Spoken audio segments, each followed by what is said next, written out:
I want to welcome to the show Mr. Jim Britt. Hey, Welcome thanks, to the John. show, Jim. Thank you. Thank you. It's great to be here.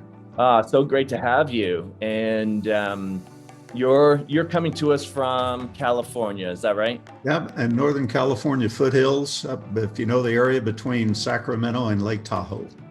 Fantastic. Yeah. Beautiful.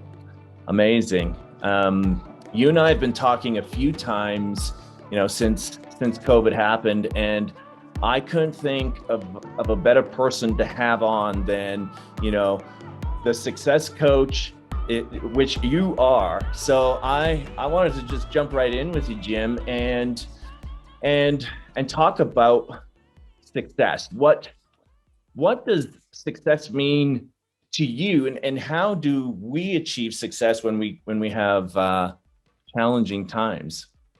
Well, that's an interesting question, but success to me is it represents freedom. And freedom to, let's say, you get up in the morning and decide what you want to do, not what you have to do. To me, that's true success.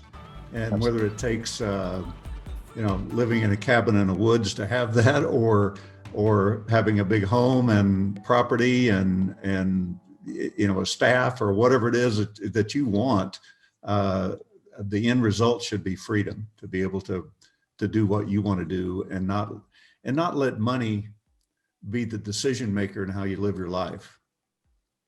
I love that for sure. Has success changed for you over the years? Like, have you recognized any different phases where it's like, okay, well, I thought, this was success, but it was like, I just had to achieve survival. Like, that can be success to some people, right? Yeah, thinking back to as you're saying that, but to my beginning in business, which has been a lot of years ago, over 40 years ago, 44 years roughly.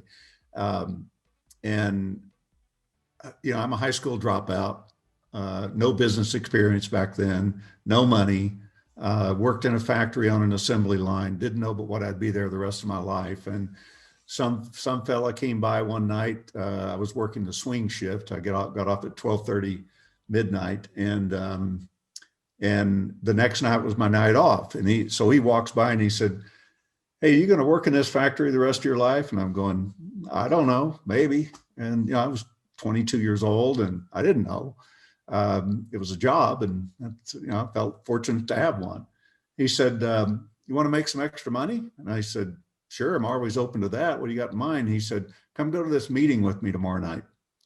And I said, "What's it about?" He said, "I don't know. They just told me to bring somebody with me." And I said, "Well, I'm not your guy." I said, "I'm not going to some meeting I don't know what it's about on my night off." And he said, "Oh, come on, man." He said, "I'll buy the beer afterwards if you'll come with me." And I said, "Well, what time is the meeting?"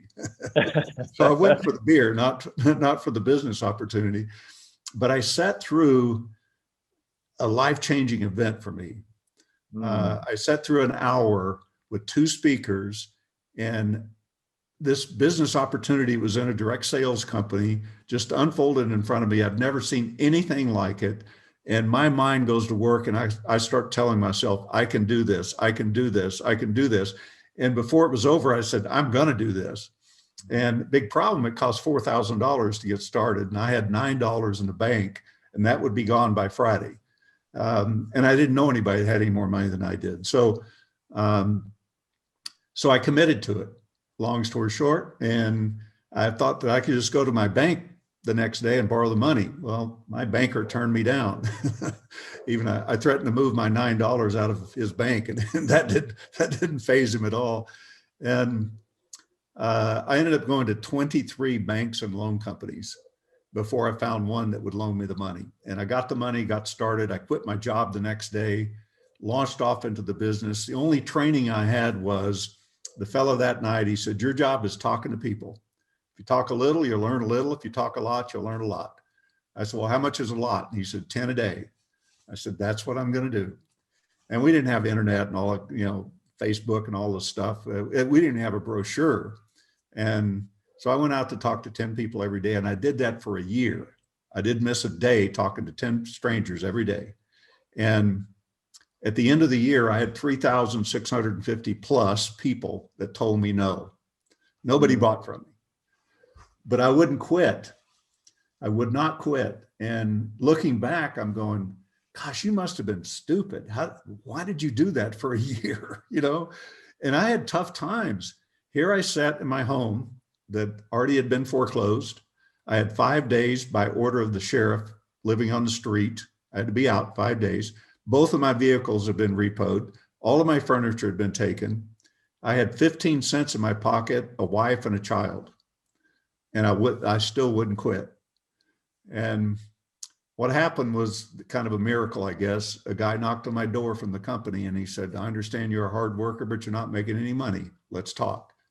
And he taught me what I was doing wrong and shared a couple of ideas with me. My business turned around and went off like a rocket. And the next year, I told myself I was going to get wealthy in that business. And I didn't know what wealth was. You know, I was making $350 a month. And my next year, the second year in business, I made my first $1 million. So, wow. Wow. I mean, it took off. Within 6 months, I was knocking down 40,000 a month. And then I invested some of that money into another type of business that took off. And at the end of that second year, I had $1 million in the bank. So that's an amazing story. And even just hearing you, to me, there was a few key things that jumped out, which was like, you made a commitment, right? You didn't jump into it and then, you know, all here, we'll see. You actually made a commitment. And I was just speaking with John Asraf, and of course, you know, John, you're friends with John, and we were talking about that too. And, you know, he was saying, are you committed or are you interested? And there's a massive difference between those two things. Yeah. And then I heard you saying how you went to, like, you got no after no after no, but you were very resourceful. You kept going to 23 banks. So what was it in you, Jim, that, you know, like you could have quit after, you know, 5 no's. Yeah. So what was in you that was like, okay, I'm gonna keep going? Well, I think 2 things drove me. Inspiration and desperation. Both of those. I was inspired to do something more with my life, and I got involved in a lot of personal development training. Jim Rohn was a part of that company. I met Jim, and we became friends, and I listened to his seminars over and over and over. So that was a big benefit. But, you know, when I said to myself that night that I'm going to do this and I'm going to get rich doing it, I really believed that I was going to. And I think, you know, if this circle represents a decision, a commitment, the problem with most people, the reason they don't follow through and stick with it is because they leave it just a little opening at the top. And that's their escape route. That's their excuse. That's they can now come back and go, well, you know, I live in a negative city or whatever it is, you know, they'll come back with something to justify why they didn't make it. But I just would not do it. I saw it. I saw other people doing it, and I kept saying, I can do this. And I had times, man, when I would sit down and just almost in tears because I didn't know what to do, but I knew I wasn't going back to the factory, which they would have hired me back, but I just knew I wasn't going to. So that was really the commitment, is how you sealed and made that circle. It was like, nope, we're going forward. And you know, a decision, everything we have in our lives, we've decided to have. A firm decision to have. It might be a simple, firm decision, but it was a decision to get up, walk out that door or that door. You know, it's a decision we make to be successful or not successful. And a decision relating to what we're talking about here, it creates a mindset. And you hear a lot about mindset. Well, the decision is the mindset. If you've left that opening, that's your mindset. And the mindset determines how you show up. And it determines how the world shows up to support you. See, if you got a weak mindset, you're gonna attract people that's going to be weak toward what it is that you're looking to do, and not about selling something to them or whatever type of business you're in. It's all about support that you're going to gain based upon what your thinking process is. It's like if you go out to raise capital and you need to raise $1 million and you got the best product in the world. A smart investor is going to buy you before they buy the product. You know, if you can't do the job, if you don't have the right mindset, then their investment's in jeopardy, even though the product is outstanding. That's so powerful. That's so powerful. And, you know, some of the things that jump up is, you know, you always hear not to just work harder, but work smarter, right? The mindset and that whole inner game.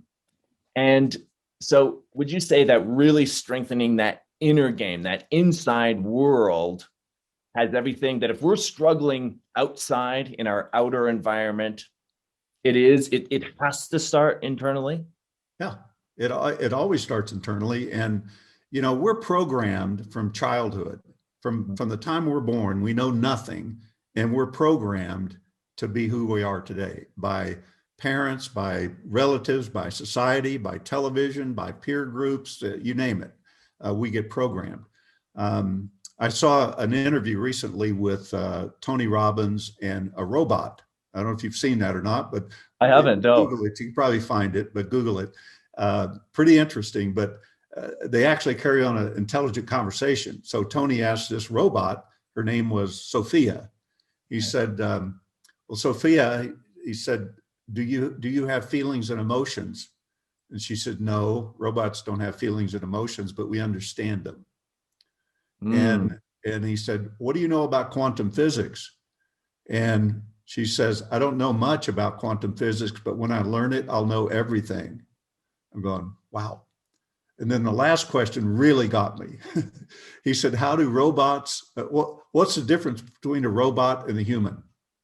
And she says, not much. Oh. I mean, just subtle, not much. And it's true. I mean, I started thinking, well, maybe we are robots, just in a different format. You know, maybe we're wired differently than what we think of a robot. But in a sense, we're robotic based upon the programming we have and the core beliefs that we developed based on those programs. Wow. It's like a guy, I talked to a guy the other day, and he said, I haven't been able to pay my bills on time or fully each month for 25 years. And I said, wow. I said, have you tried to change that? And he said, many times, never works. And he said, but I've been thinking a lot about it. I think I'm just going to cut my overhead.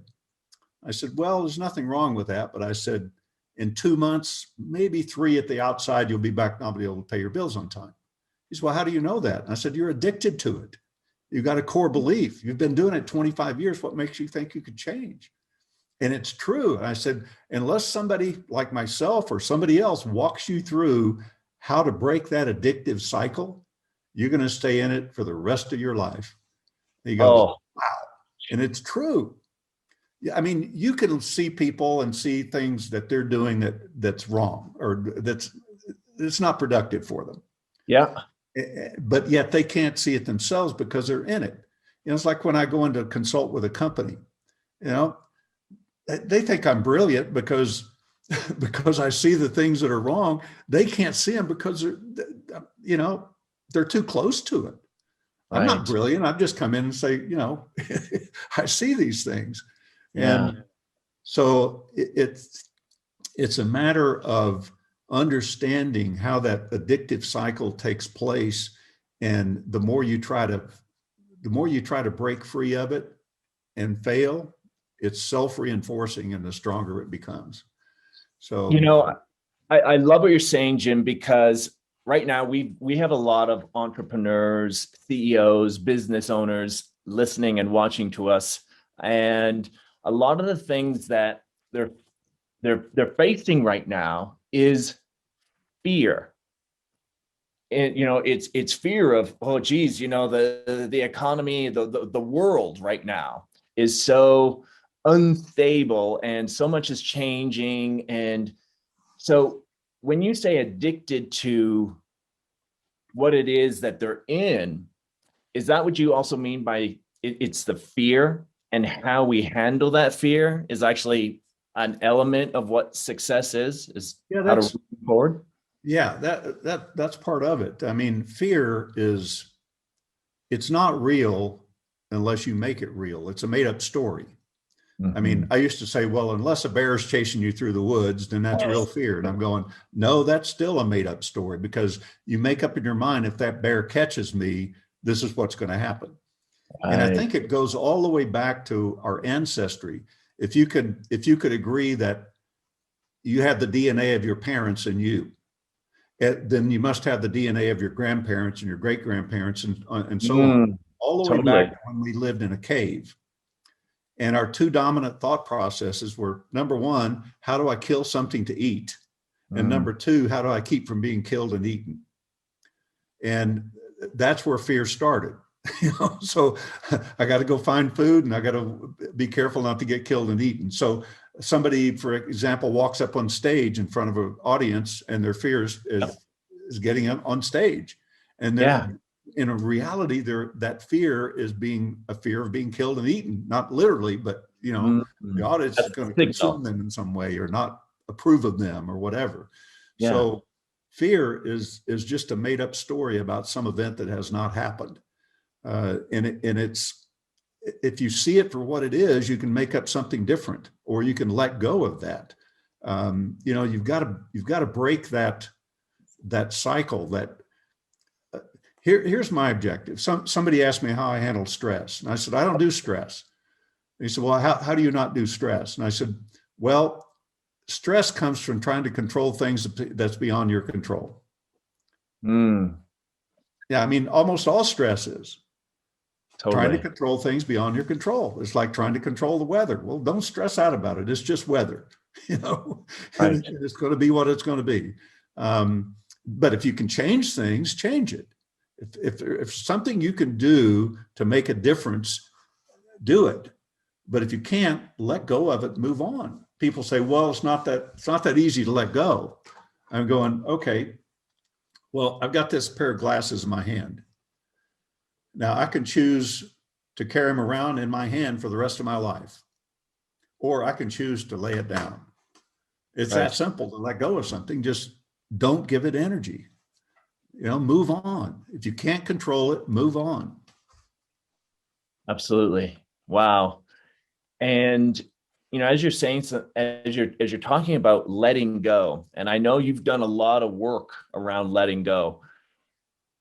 Doesn't stress also, can it not propel us forward? If we're getting this stress signal, can it be like, something has to change here? So I'm going to make a choice that I can move forward in a new direction. Is that also another way of sort of framing that? Yeah, I wouldn't look at it as stress. I would look at it as making a choice and being inspired to change something about yourself, and that type of, if you want to call it stress, I don't. I just call it inspiration, Okay. Here's a friend of mine called me years ago. I mean, like 37 years ago or so, how I got started on this whole letting go process. So he calls me up and we'd read the same books and exchange ideas and things off and on. And he said, what do you think the word resourceful means? And you mentioned it a little bit right at the beginning. I said, I don't know, I guess maybe using your imagination or being more productive or, something like that. He said, yeah, it's just an interesting word. So after we hung up and later that day, I kept thinking about that word over and over and over. So I go to the dictionary, and it was defined as resourceful, once again, full of source. I thought, wow, that's pretty powerful. Yeah. Then it depends on what you think source is. Then I looked up the word source, and it said where all things originate, not some, but all things originate in source. I'm going, wow, that's really powerful. Then for almost 2 years, I kept looking for another definition. I'd look for in books and origin of word. There was no internet, no Googling or anything. So I was in England, a small village there in the UK, and I see this sign that says antique bookstores or antique bookstore. So I walk in the back door, and as soon as I walk in, there's a dictionary about this thick. It looked like I was tattered and torn. I don't know how old it was. It looked like it was 500 years old, but I doubt it. But it says, "Do not open, do not touch." And I thought, well, that's for people in the UK, not for me. So I carefully opened it up to the S's and looked up source. And I read some of the things I'd already read before, but there was almost a whole page on it. And I saw one that said source love. And I went, wow, once again, full of love.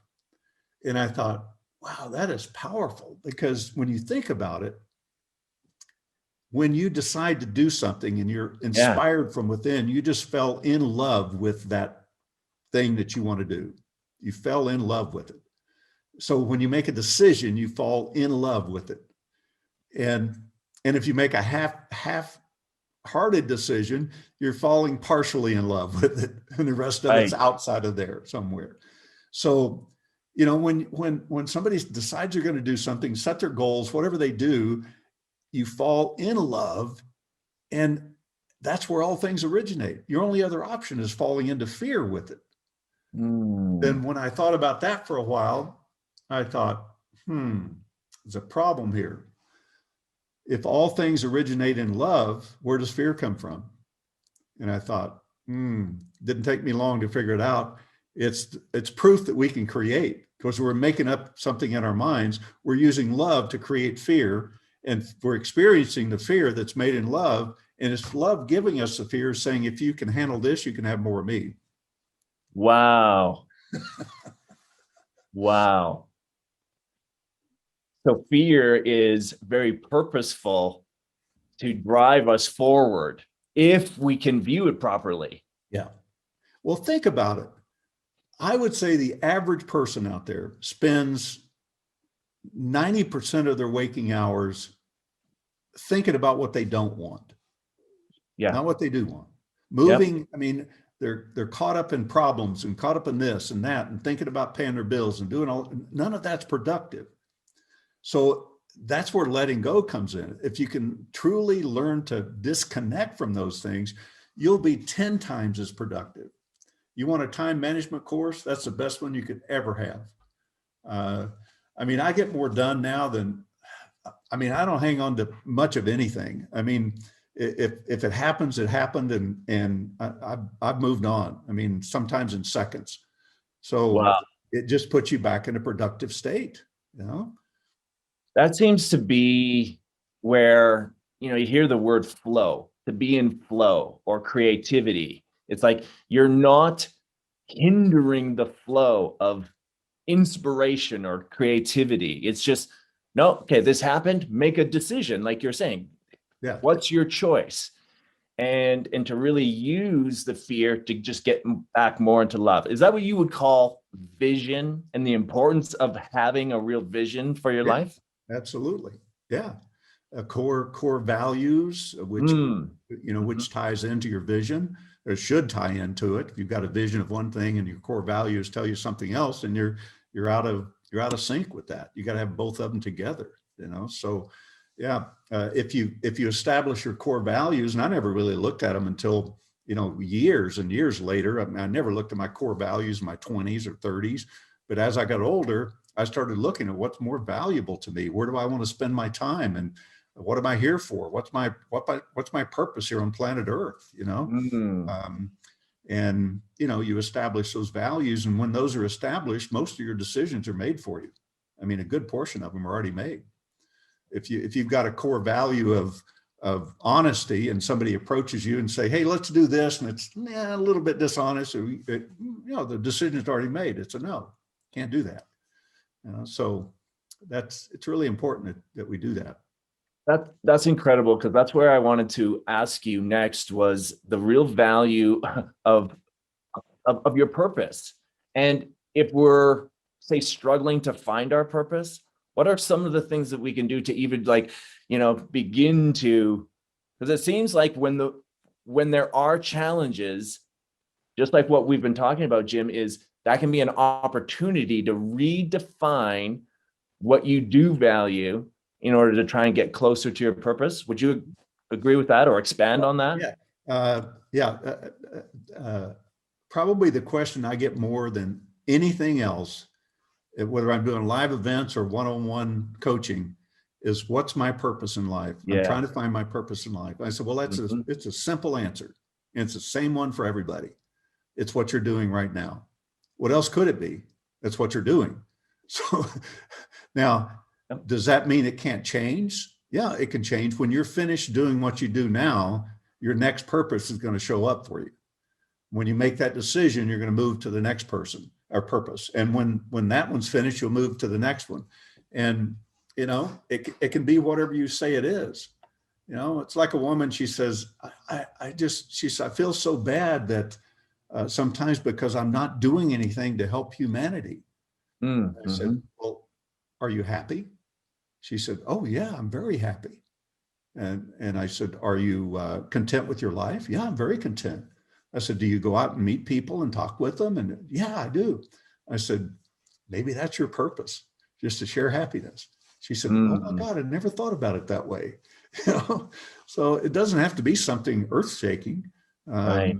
It could be helping people or, donating your time or whatever. Wow. Just instead of complicating it, you can just like, yeah. And I do what I do. People ask me if I set goals and project out. I don't. I did back in my 20s, but I quit setting goals. I don't write them down. If I do have a goal, I can remember it. I don't need to write it down.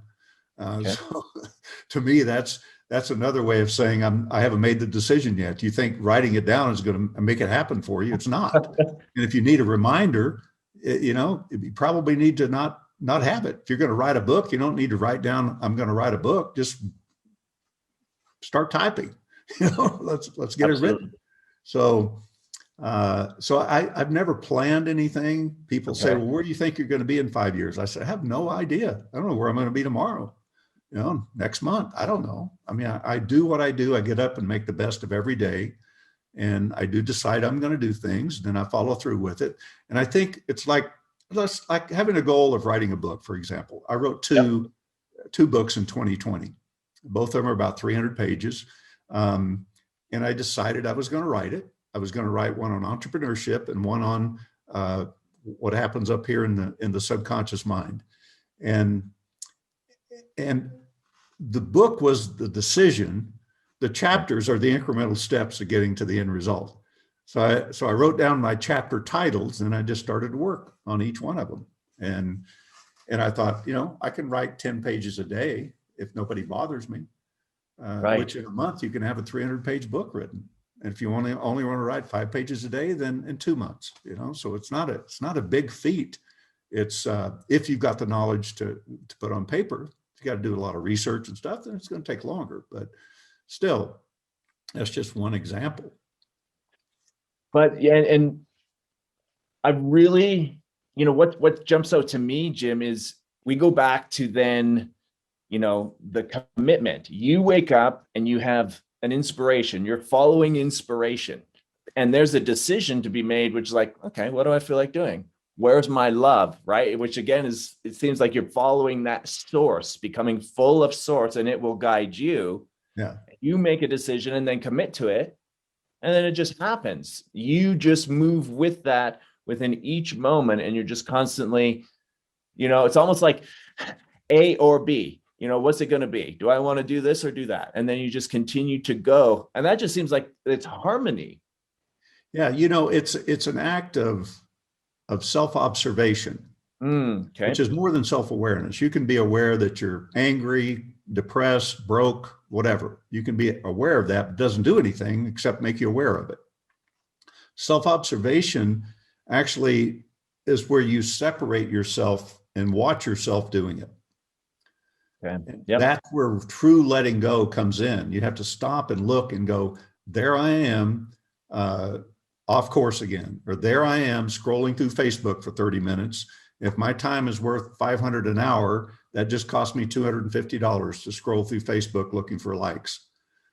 Totally. Yep. I mean, that's what self-observation is, just backing away and watching yourself and saying, is this action I'm taking moving me in the direction I want to go? It's one or the other. We don't live in a gray world. We live in a black and white world. It's either moving you toward it or away from it. You want to lose weight, but yet you want to stop at a fast food for lunch every day. Well, it's not in harmony. Right. Then you really don't want to lose weight. You know, you know that as a Totally health, fanatic that you are, I'm sure. Yeah, no, it's true. And, and I love that what you just said about letting go is more about the observing than trying to make the decision, which is, oh my gosh, I'm so tired of this happening in my life. That's it. I'm done with it. I'm now letting it go. And meanwhile, they haven't let it go energetically. It's just something they're saying, but it's still owning them, like what you were saying, versus truly observing it. Wow, see what happens. Very powerful. The addictive cycle is so powerful.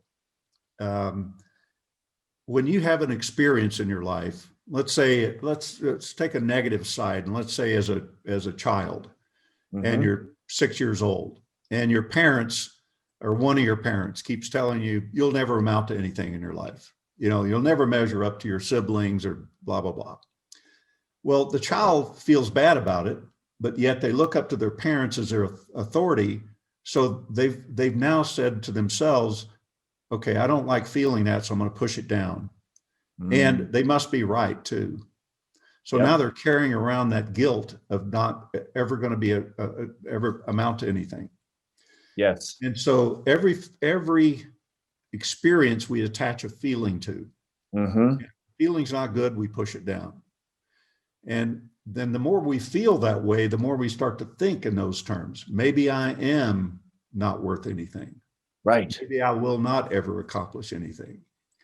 And the more we think in those terms, it starts to develop a belief system. And if we're experiencing all of that, the belief becomes a core belief. And then we always act upon, our behaviors are caused by what we believe to be true. Absolutely. And when you have a behavior, an action that you take, it creates a result. And the result feeds the initial experience. So you're in this cycle all the time. It's going like this. And so just simply saying, okay, I'm going to let go, not do this anymore. It's not, you just probably just pushed it down a little more and strengthened it. More. So it's backing away and seeing yourself. I'll give you a good example. Yes, please. A woman in a workshop. I'll probably give you a couple of them, but one of them, the woman, she was about 50-ish, and we were talking about success, financial success. And she said, well, I could never be financially successful. I said, why is that? She said, my father. She said, my father verbally abused me my whole life, told me I'd never measure up, I'd never accomplish this or that, you're going to be a failure all your life. And she said, so he's the reason. And yes. So I said, well, where's your father now? She said, well, he died 10 years ago. So, oh. I said, so who's abusing you now? And she said, I don't understand the question. I said, well, who's abusing you? He's not here. Right. I still don't understand it. And I said, well, you think about it for a while. So like 20 minutes later, this was in a big event. About 20 minutes later, I came back to her and I said, did you come up with the answer? No. I said, well, keep thinking. So this will happen 4 times. And finally she said, you mean I'm abusing me? I'm going, what do you think? He said, I don't know. I said, well, keep thinking about it. Come back the last time, I just walk up in front of her. She said, oh my God, I'm the one abusing me. I'm the one that's keeping his legacy alive. I'm the one that's continuing what he put into me. She said, I can't believe it. And that in itself, that was a huge letting go experience for her, because she discovered that. Then I worked with her for about another 10 minutes, And she completely cleared that stuff. And then there was another woman in the same workshop that had been in 7 physically abusive relationships, 4 marriages, 3 guys she lived with. Yeah. When she showed up at the event, I happened to be standing near the registration table. She had bruises on her throat. She had a busted lip. She had a black eye, and she had bruises on both wrists. And she kind of had made makeup on. And so I could tell she'd been abused. But I didn't say anything. And, about halfway through the first day, she gets up and shares. And she said, I'm in this abusive relationship. I've been in 7 of them. And she said, when I left this morning, my boyfriend said, if you ever try to leave me, I will kill you. And he means it. I said, okay. I said, well, tell me about your boyfriend. And she said, well, he's a controller. He's this and that. And I said, well, we narrowed it down to the fact that she had this deep-seated need for approval and why she had that need. And I said, gosh, you guys are a perfect match. I said, he needs somebody to abuse, so he feels like he's in control. You need attention, and you don't mind getting abused to get the attention. So I said, you're a perfect match. She said, well, how do I get out of this? I said, you got to let go of your need for approval. So I worked with her, took almost 45 minutes, and I got her completely cleared of her need for approval. I mean, she saw it, let go of a whole bunch of stuff, in tears, all the stuff. But she finally got to the point where she said, all I feel inside is tingling. That's it. When I get in touch with this need for approval. Then she said, well, what do I do when I go home? I said, nothing. Just go home tonight and let us know what happens tomorrow morning. She comes in the next morning and she said, oh my God, I can't believe what happened. She said, I walk in the door at home and I'm feeling really good. And I'm expecting my boyfriend will be sitting in his comfort chair there having a beer. He wasn't. And I figured he's in the kitchen. I go to the kitchen, he's not there. She said, then I go into the bedroom thinking he's probably passed out. And she said, he's not on the bed. She said, suddenly this overwhelming feeling of love and peace came over me. And she said, I ran to the closet, opened the closet doors, all of his stuff is gone. And there's a note saying, I will never be back. That was it.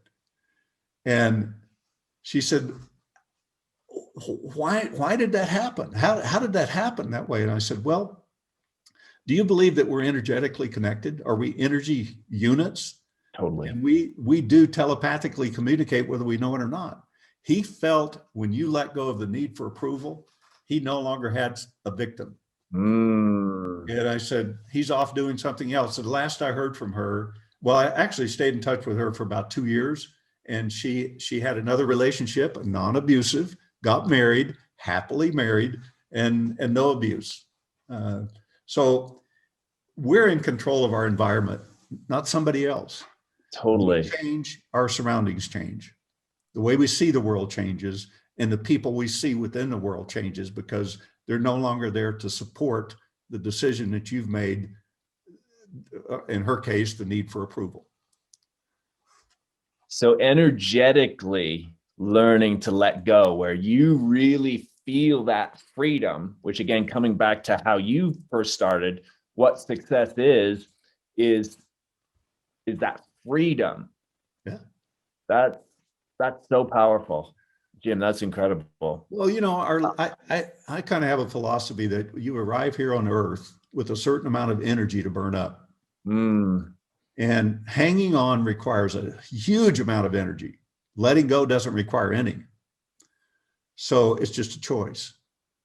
But when that energy gets burned up, your trip gets canceled. You're done.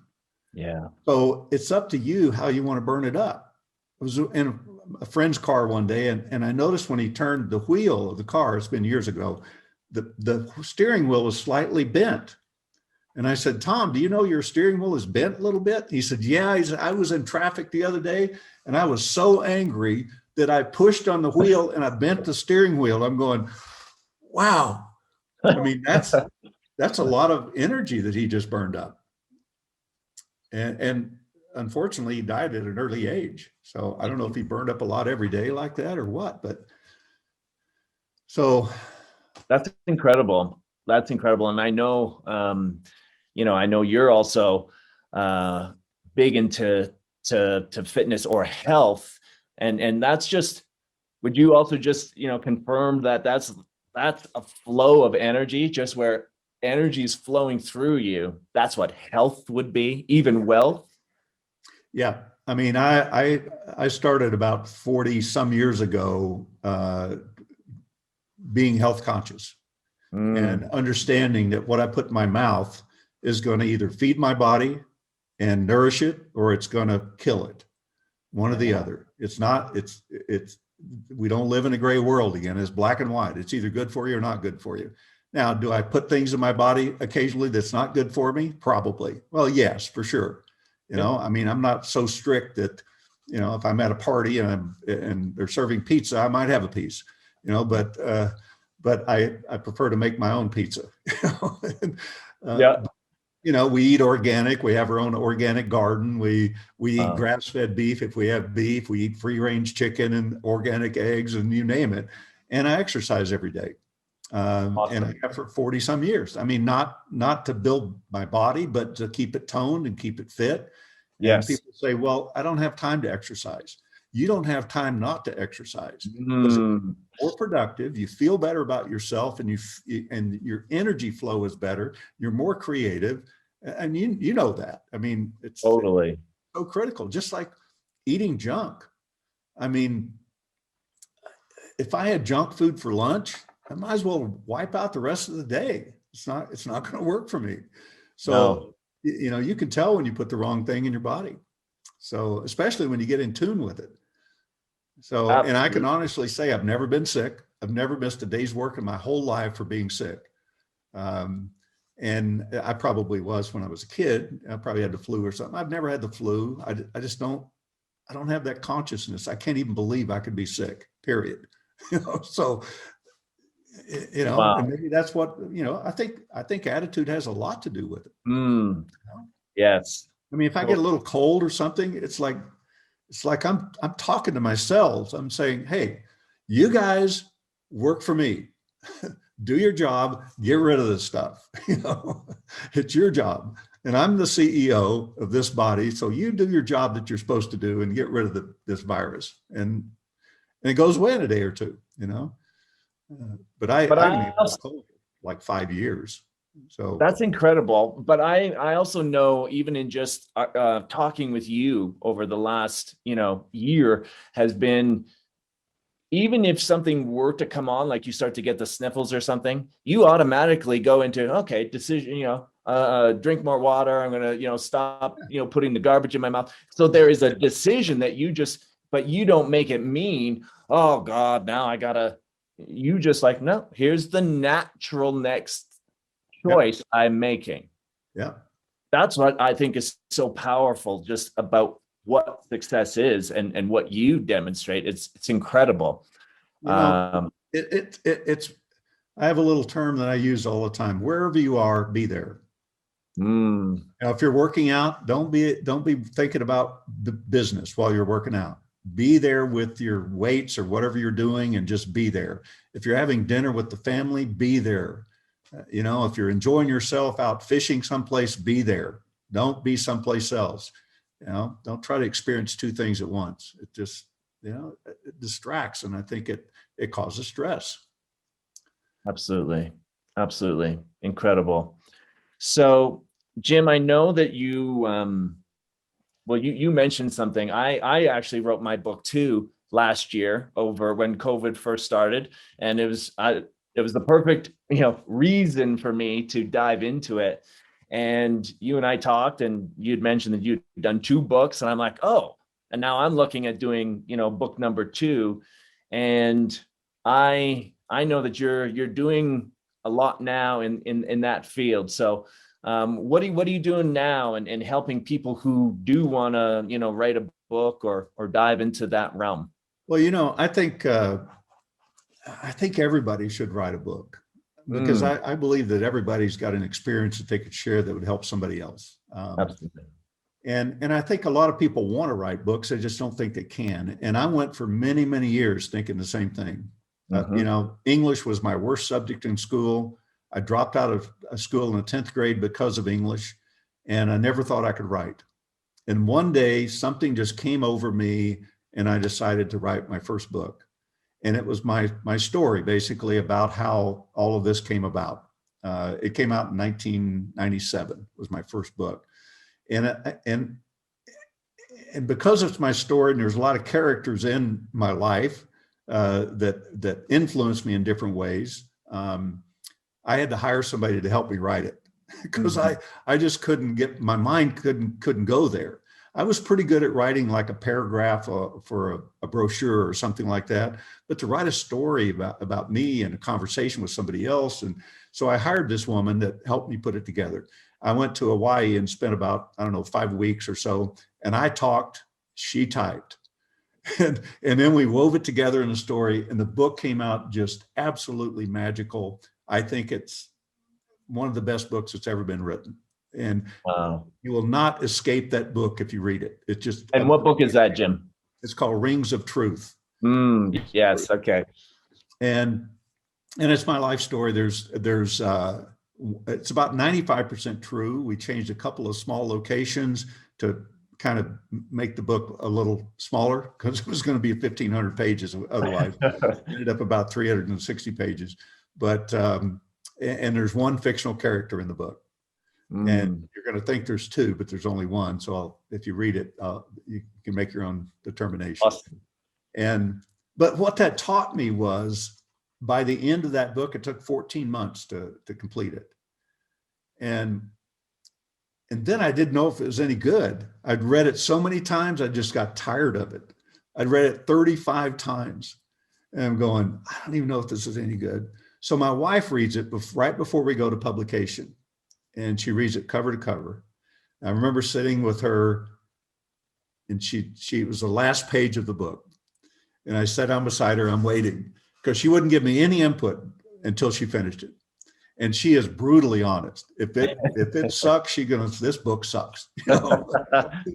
So I'm like sweating bullets, you know, and I sat down beside her and I'm waiting. And she closes the book, the manuscript, lays it over on the coffee table, takes a deep breath and lets it out. And I'm going, oh, here it comes. And so she went, whew, and she goes, wow. She said, that is an incredible book. She said, I think I fell in love with you all over again. So I went, wow, really? So it inspired me to write the next book, and it took me 30 days all by myself to write the next book. Wow. And that's pretty much my target when I write a book. I wrote one that took 6 months, but it had a little research in it too. But I've written 15 books now, and I never thought I could even write a book, you know, 20 some odd years ago at all. So it'll change. Once you do one, you've got another one in you. Just keep doing it. So I'm glad to see you're writing your second one. So anyway, I think that's important for people to get their life down on paper if they can. So I forget what your question was. I don't know if I answered it or not. No, well, that's great. We're talking about you've put together a partnership, and you're also offering an opportunity too in publishing and yeah. And so what are you doing in that field now? I did a series about 6 years ago that was a collaborative book series that had 20 co-authors in each book. And all we offered really was a chapter in the book, and it gave a person some recognition of being an author. And I did 16 volumes of that book. And but the collaboration between the co-authors in the book is just tremendous. They're still locked together, doing business together, all kinds of things. So I'm really pleased with that. But I launched off a new one about 3 years, roughly 3 years ago, with Kevin Harrington from the TV show Shark Tank. Tony Robbins endorsed the series, and so we it's 20 co-authors in each book, plus Kevin and myself have a chapter. And Tony's endorsing every book in the series. We're now on number 6. We're just about to wrap up number 6. I think we have a few spaces left. And it's truly PR, marketing, branding, and lead generation system for coaches, speakers, and entrepreneurs.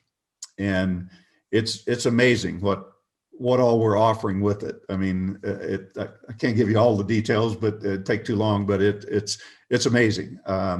It's got a membership site that goes with it that generates leads for our co-authors, and it's all free, the membership site, and membership is growing like crazy on there. So more and more exposure all the time. But the book is called Cracking the Rich Code, and book series. We just changed a little bit of the color scheme of the book, but same title for each one, different volume.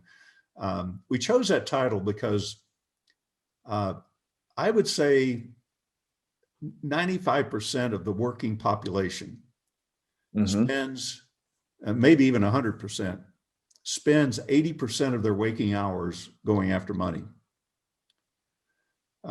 in one way or another. Either they have a job, they're commuting back and forth to work, they get home, they got a little bit of time and they go to bed and get up and do it the next day. So it's in some cases it's more than that. Some people can't even sleep at night because of what's going through. Absolutely. And so everybody's chasing money.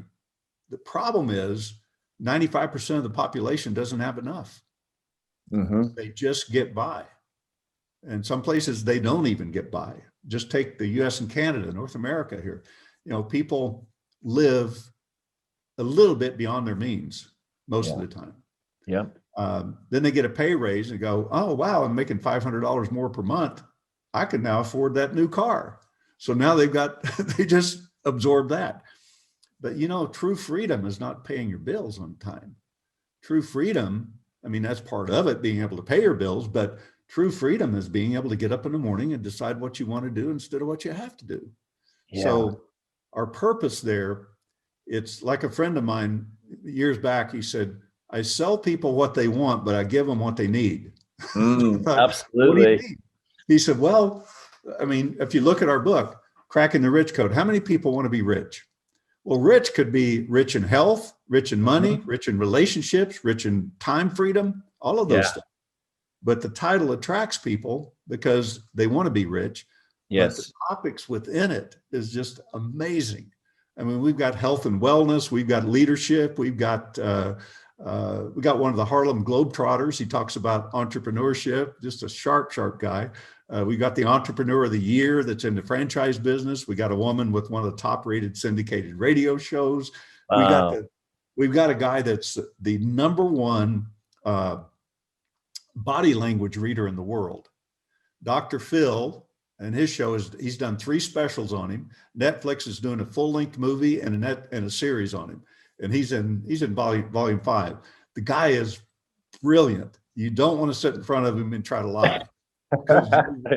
Because I watched him watch a video of somebody accused of murder, and man, he nailed it. I mean, and why that she is guilty. She claims she's not, but they say he can interrogate somebody. If they are guilty, in 20 minutes, you'll be signing your confession. Oh, wow. He interrogates terrorists. He works with the British, whatever their CIA type thing is, intelligence of CIA. He does all kinds of things, but brilliant guy. We just got some incredible people in there, and they all write about something different. We got somebody that was one of Tony Robbins, headed up all of his coaching for almost 20 years, and he's in the book. And we got a hypnosis expert that's one of the top in the world. I mean, just fantastic people.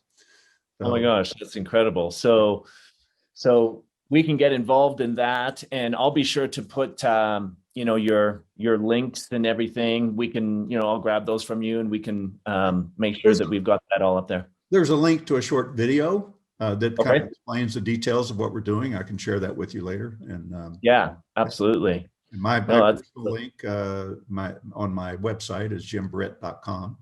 And I also have a program on there. If you go to crackingtherichcode.com, you won't find the book there, but you'll find a program that's a 4-month coaching program, all done on video and audio.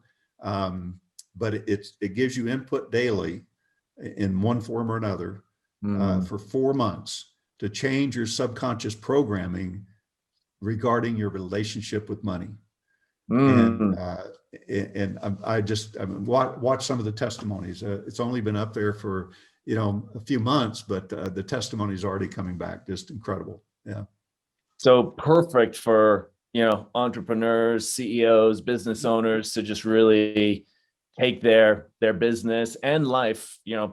freedom just to that next level, right? Yeah. Because, reprogramming about money is not all about just reprogramming about money to get money. It's reprogramming maybe your self-worth. Yes. What do you see yourself? What do it's not about, giving you affirmations about I'm rich, I'm rich, I'm rich. That's not Right. what it's about. It's really about changing the makeup of your personality regarding money, or your relationship with money, basically. And is that, just to, quickly tie that in, is that because just of a self-identity, self-worth that we already have? Mm-hmm. It is. It's like I was speaking with a coach in Atlanta one day, and she said, I'm working hard. I'm busy all the time. I've got clients all the time. She said, last year I made less than $50,000. And she said, literally, I have almost no time. I said, well, let me ask you a question. I said, do you get results for your clients? She said, oh, yes. She said, I get massive results. She said, they're so happy. And I said, so you're confident that you get results? Yes. I said, well, you need to be more confident about your self-worth and what value you bring. I said, when you change somebody's life, I said, tell me what you charge. She said, well, it's $125 for an hour. And if you buy 5 hours up front, it's $500, 100 an hour. And I said, so you're 100% busy, but you're not making any money. I said, you got to raise your fees. Yeah. She said, Yeah. well, how much? I said, well, it depends again on the value you bring to your clients. I said, do you bring a lot of value? She said, yep. Are you confident? Yep. I said, then raise it to 10,000. And she said, and I said, don't do so much a session. Yeah. I said, just, if I coach somebody, it's 20 grand and they might get 4 or 5 sessions. That's it. Yep. And she said, well, that's like 5,000 a session. I'm going, I don't count the sessions. I count the results that I get. Bingo. So Bingo. it was like 3 days later, she called me and she said, I got my first $10,000 client. I said, well, how do you feel about that? She said, I feel great. I don't think I'll ever go back the other way. Oh, so, it's all up here. yes. So, yes. we've been programmed. We look at somebody and go, okay, well, I go to a psychologist, I pay $150 an hour or something. Right. Well, maybe that's what she's looking at. Well, I can't charge more than that because I don't have the degree. I'm just a coach. Right. Yep. Exactly. So, wow, very powerful. I'm sure everyone's going to love going to check that out because that's so valuable, Jim, and really appreciate your time. And if you have just a word of wisdom, anything to just, other than going to your site, because we're going to drive people there and look at the opportunities. But one thing that you just, you've learned over this last year, COVID or not, leave us with one thing that we can just take away today. Yeah, I won't really talk about COVID because I don't buy into the whole thing. So yep, totally. I don't wear a mask or anything else. Never owned one. So yeah, that's me. Doesn't mean it's right for everybody. It's just right for me. But I'll leave you with a quote I wrote many, many years ago after I discovered this, and write it down and think about it. If you do what you do with love, you'll eventually have only what you love in your life. If you do what you do with love. So my suggestion is, fall in love with with your life, with what you want to accomplish in life, whether it's just being at peace or whether it's exercising or eating right, or fall in love with that and get connected to it, really feel it and own it and see the end result is the place you want to land. Don't look at where you are now, look at where you want to land. But but do it with love. Plant that seed. It's like, I was in Toronto many years back, and I'd gone out for a walk, and I walked down, I think it's Yonge Street, that traffic everywhere on the sidewalks. Yep. And I mean, it was packed that day. And a friend of mine, he and I had gone out for a long walk, and we were probably 5 miles out. And he goes, "Wow, we got to get back, man." And he said, "We're supposed to be on stage." And I said, "Well, the good thing is they can't start without us." So we're hooping it back, and we're both tall. I'm 6'4", and I'm taking big steps, and so is he. And we're kind of going in and out of the people and stopping occasionally for a traffic light. And all of a sudden, as I'm walking along, I feel this presence right here. I mean, right over my shoulder. And I can hear the guy breathing. That's how close he was. I mean, right here in step with me. It's like it was just like this. And then he says, I was about to turn around and say, "Hey, buddy, back off a little bit." But he says, "And God created man." And then another voice coming from him said, "Oh, I know that." He said, "But then God created woman." And another voice came out and said, "Well, I know that too." And then another voice says, "And then God created fruit." And the other voice says, "Fruit? What does that have to do with anything?" And the other voice says, "Well, inside a fruit, there's a seed." He said, "If you plant it, it will grow.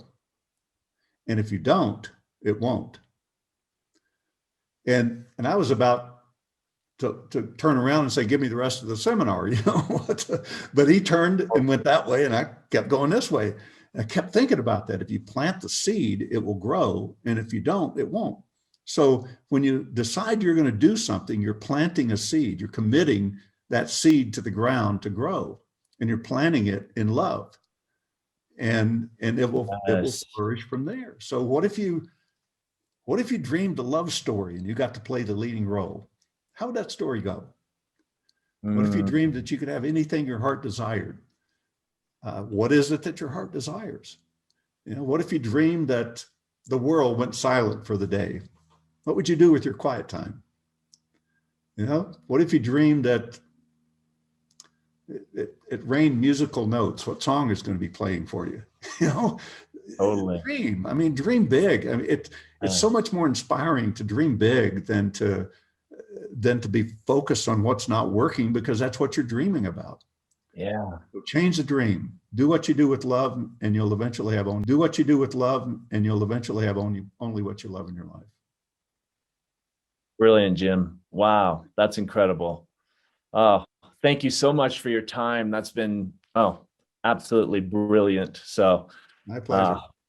Thank you so much, Jim. Have an amazing rest of your day. We'll do that. Thanks so much. We'll talk to you soon. Okay.